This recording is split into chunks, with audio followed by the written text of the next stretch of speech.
freshly pressed on Smooth 98.1.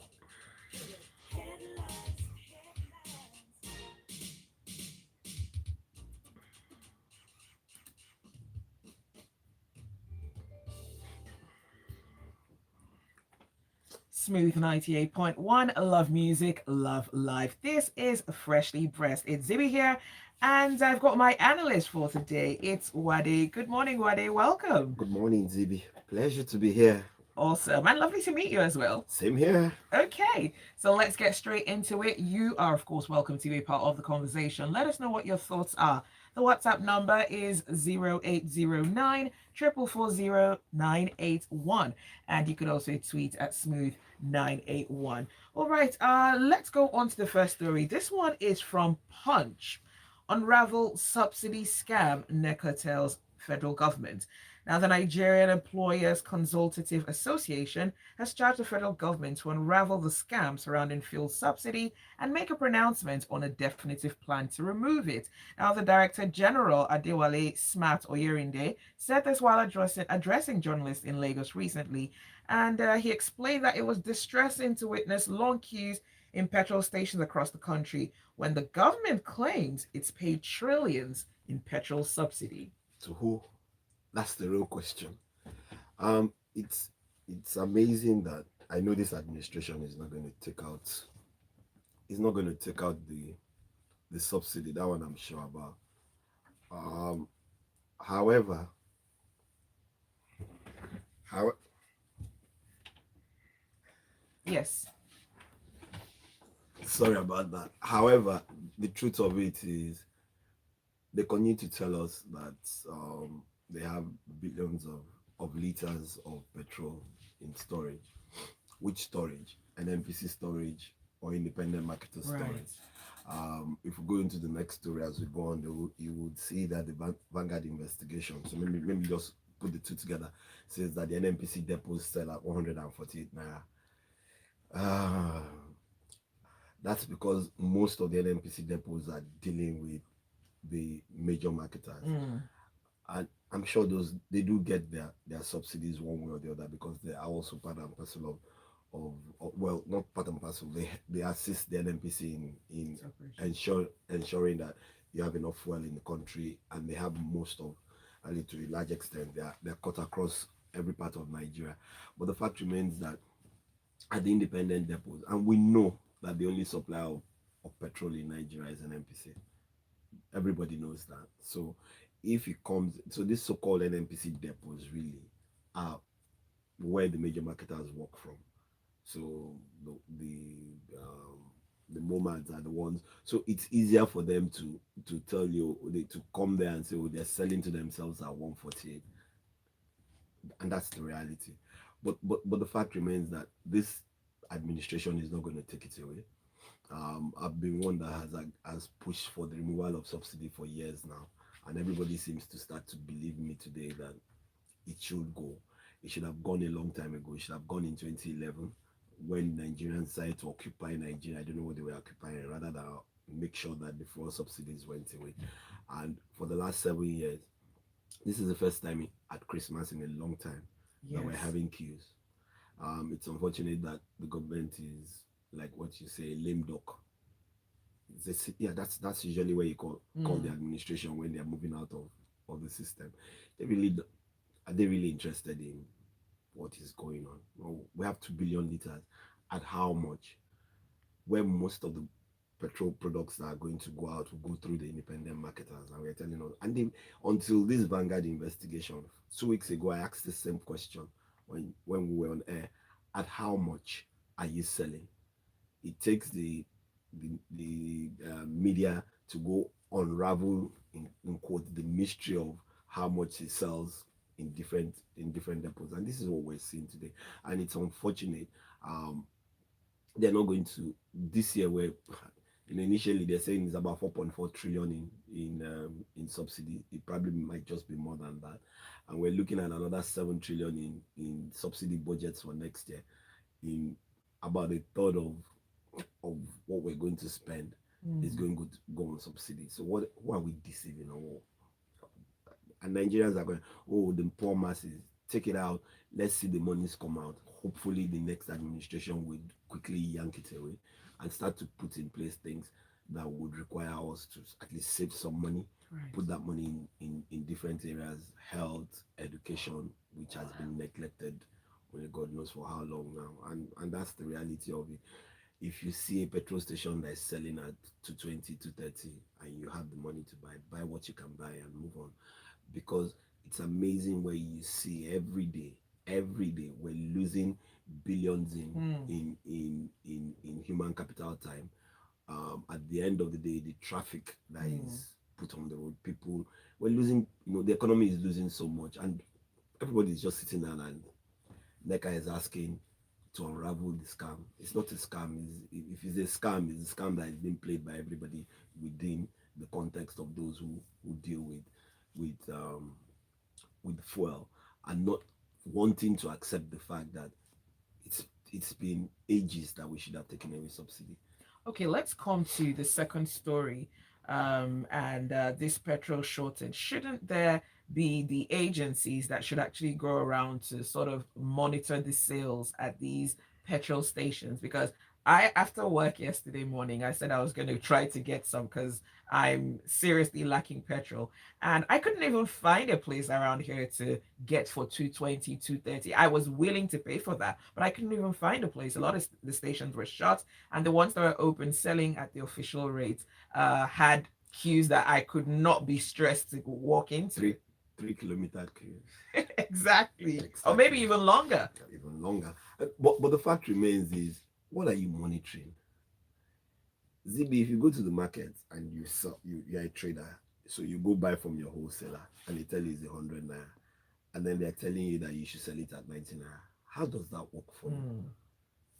So my question every time is, 3 weeks ago the DSS gave petrol marketers 48 hours, and I was laughing both in my dream and in my reality because it wasn't going to happen.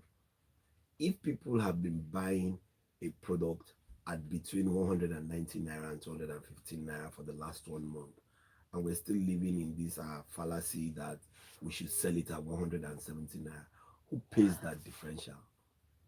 And not that is easy to. These people, they pay, they get financing. The banks are not relenting when it's time to collect their loans back. Who pays for all that? And at the end of the day, this so-called subsidy is not paid at the right time. So borrowed money, we know that Nigeria owes a lot of money, but we don't miss out on servicing our debts. So you can imagine, that's despite the fact that we don't have and we're continually borrowing. But miss out on servicing your debts and see what happens. Okay, so let's move on to this day. Traders seek urgent federal government intervention on road infrastructure. The Association of Progressive Traders has called on the federal government to urgently intervene on the state of the road infrastructure around the trade fair complex and the gridlock that's being caused by trucks and articulated vehicles that are packed along the Badagry Expressway. Just this morning, I was having a conversation with a colleague about the situation around there. Apparently, someone lives in Badagry and works, and I'm thinking, how does that work? I guess, okay, so now we have the train, hopefully, in quotes, by March next year. People say I'm being sarcastic, but this is the reality. You've been building a road, or not building, you've been expanding a road for the last 14 years. I have an uncle that lives in Ijaniki. Yeah, there will be traffic. It takes us about, if we leave early, it takes us about an hour, 15 minutes. If I don't leave early, if he's coming into Lagos, if he doesn't leave home at 5 a.m. to come in and get out of Lagos by 10 a.m., 11 a.m., then he's going to spend at least 5-6 hours on the road getting Wow.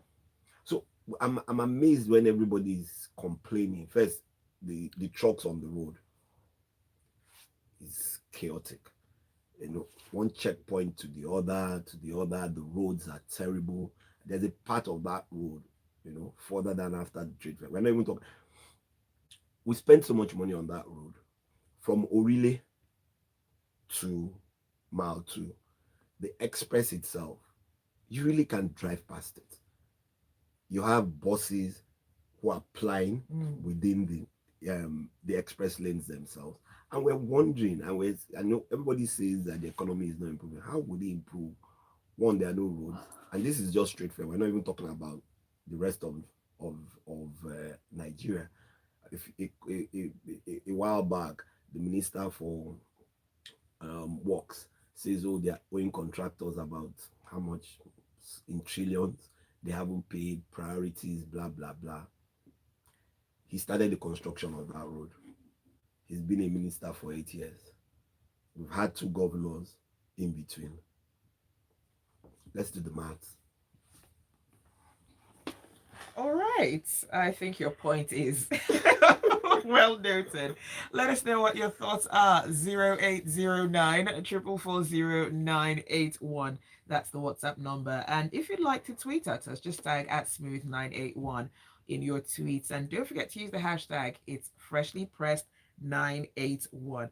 Now, a lot of the I can't even imagine what it's like for people who have to run businesses in that area, because that is a recipe for a business dying really in every way. Well, everybody has his catchment market, so you have the people around you, and then you focus your business on what they require.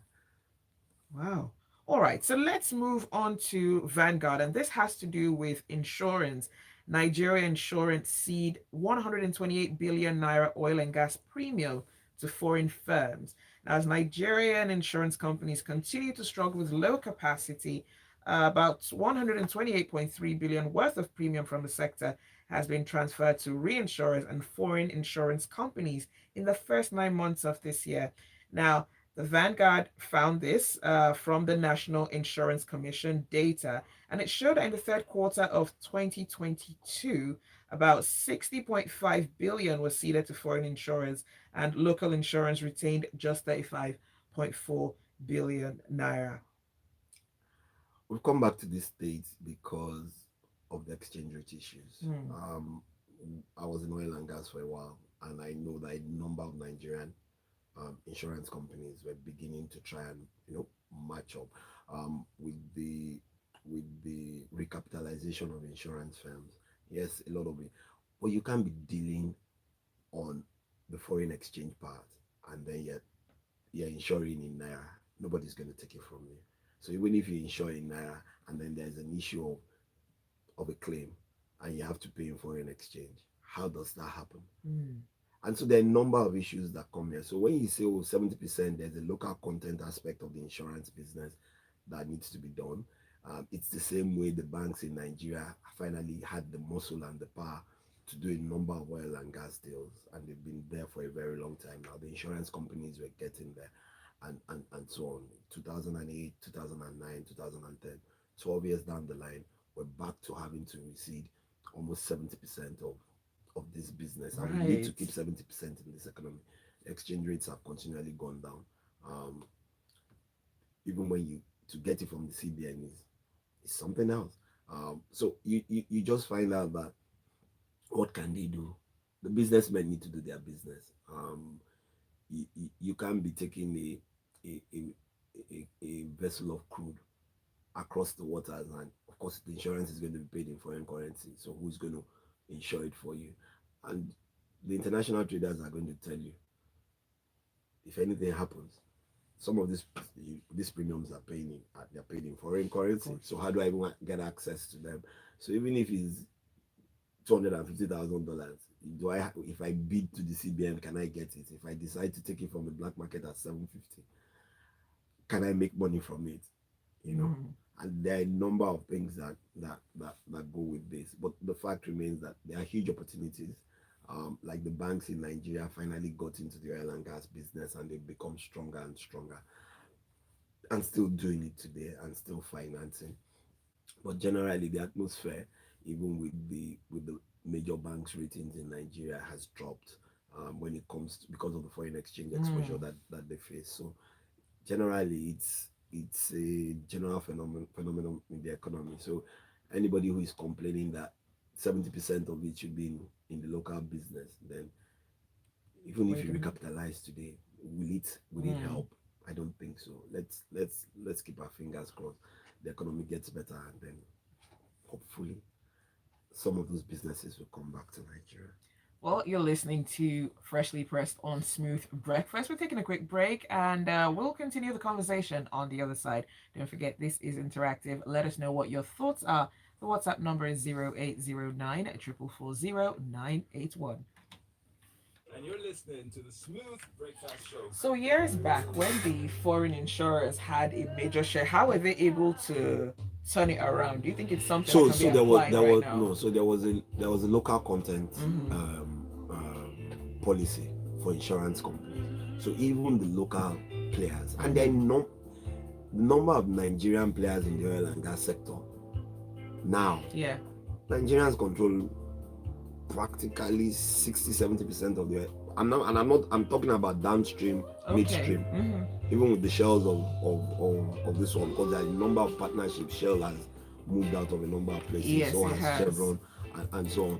So, but these people are dealing with assets that cost US dollars. So you need to insure them. So which insurance company is going to put down,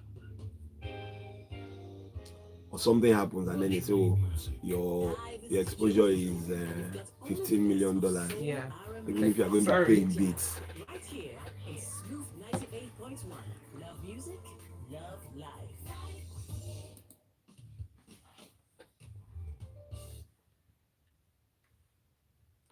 Smooth 98.1. Love music, love life. It's 7:47 and this is Freshly Pressed here on Smooth Breakfast.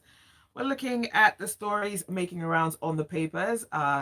Analyst Wade is here with me, and I see your messages coming through. Keep them coming. We'll come to those messages shortly. Now, just before we went on the quick break, we're speaking about the state of insurance, particularly for the oil and gas sector here in Nigeria. Now, let's move on to talk about banks or banking in Nigeria. Now, this report is from Punch.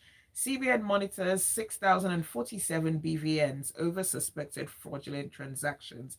Now, this was contained in the CBN Financial Stability June 2022 reports, and that was published this December. Now, it says that 11,871 BVNs are on a watch list of deceased persons as well. Now, further on in this article, it also talks about how much banks have lost to fraud cases and lists some interesting amounts on there as well. But let's get to it. Banks have lost, that's between January and June this year, about 1.77 billion. People might say, oh, it's the banks make so much money, but some of them belong to customers who have lost it, and they lost it due to one form of negligence or the other. Some have come as a result of the bank's negligence on its own. Right. And so when the banks are telling you, don't give out your PIN, don't respond to mails that you're not sure about, and so on, these are the things that they're talking about. And with the continued, so what the other thing for me that speaks out to me here is the increase or the number of people who have gone into the banking system in the last not the first 6 months, about 2.7 million BVN new BVN registration. So it just goes to tell me that, so if there are about 56 million BVN registrations, technically you have 56 million bank customers. Right. So and the total number of accounts in the banking industry now is about 130 million bank accounts. And now everybody starts to understand why we need to get more and more people into the banking system, so that you can have a more robust system. We can reduce the amount of cash that flies around, that nobody even knows what it's doing, and so on. But the report generally just tells us that the level of fraud is getting more and more sophisticated. The banks are still reporting them. Is that the total? That I can't speak. But I do believe that that's what they're doing. The CBN is taking action, and they're continually monitoring these things.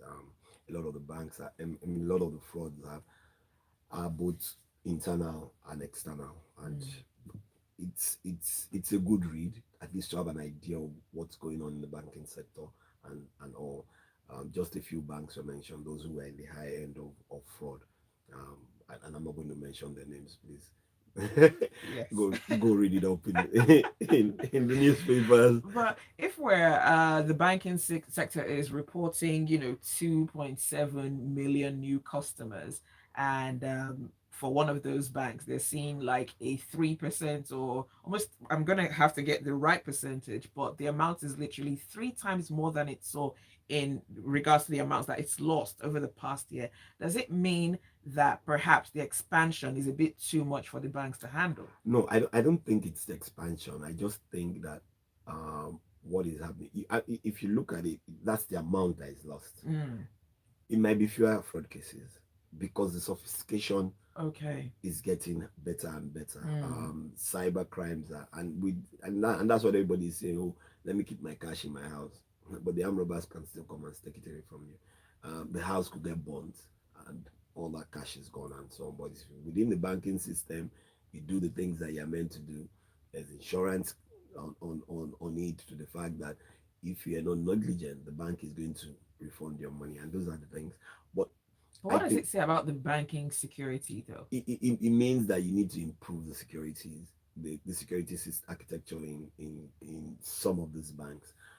But like I said, the cases in reality might be more, and when you look at them, majority of them are still the typical Mm, frauds, but the huge ones are the ones that, especially with cyber right. security, there's a need for improvement, and the banks should put more and more investment into that. And that for me is a huge area where, but many people are jack.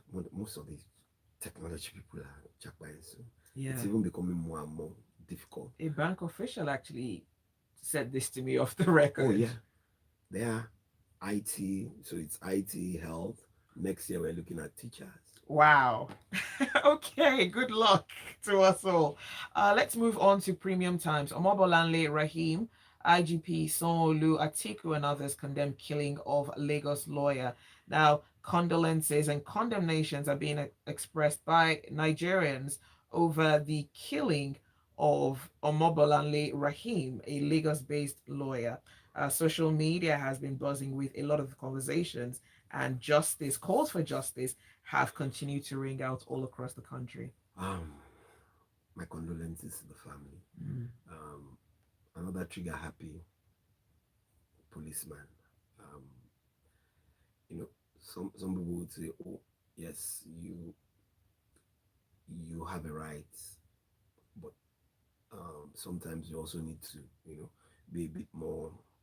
I'm trying to use the right word, because some of them just don't know and think that, well, because they hold a gun and they are law enforcement means that they Mm. should take the laws into their hands.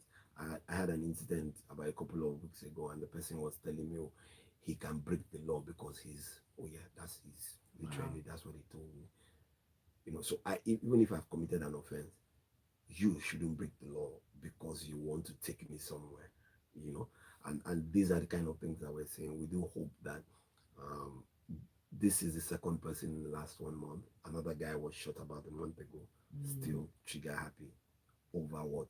Really, nobody can tell you why. Allegedly from the same station. Allegedly. Allegedly, and nobody can tell you why. So what are you checking for? What are you asking for? Sometimes, when you think about it, you see that we all don't live in the same realities of the economies of Nigeria, you know, and that's it for me. Yes, condolences to the family. I do hope justice will prevail.